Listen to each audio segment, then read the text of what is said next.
માતા છે ને મારા બે જોડી નમાણ છે માતા નમાણ છે મને પ્રધાનને શા માટે બોલાવો છો? હો વીરા, તમને બોલાવવાનું એ કારણ છે કુમકુમ કેરી પગલી કોને પડી હશે, ઉકળતી દેખ કોને ઉતારી હશે, અંધારા મહેલમાં કોને અંજવાળ કર્યા હશે, અને આ નાના બંધવા જોડે કોણ બાળક સુતી છે વીરા? હો માતા, એ તો મને પણ ખબર નથી, તે માટે હું રાજા મહારાજાને બોલાવું છું. સારું.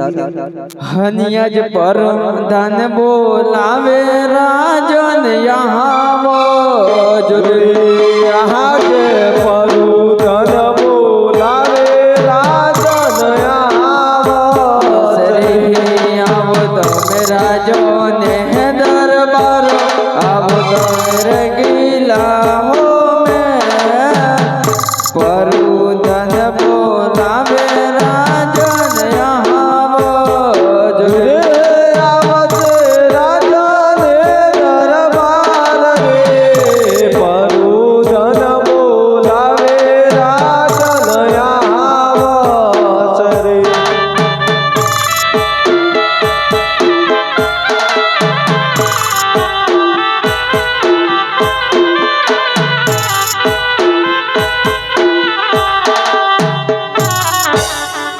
વીરા પરદાર રાજનને શા માટે બોલાવો? આપણે રાજમાતા બોલાવે છે. હરે સતી સ્વામીને શા માટે બોલાવો છો?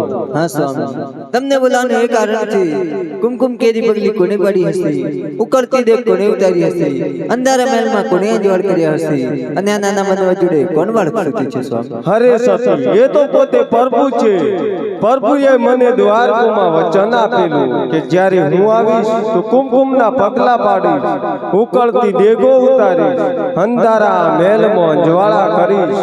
પ્રભુએ મને કહ્યું હતું, હે અજમેર રાજા, બે પારણા બાંધજો, પરંતુ મેં એક પારણું બાંધ્યું છે, એટલે બીજું પારણું પણ બાંધવાનું છે, પણ પહેલા પ્રભુની આરતી કરી.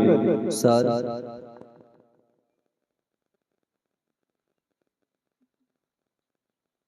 જય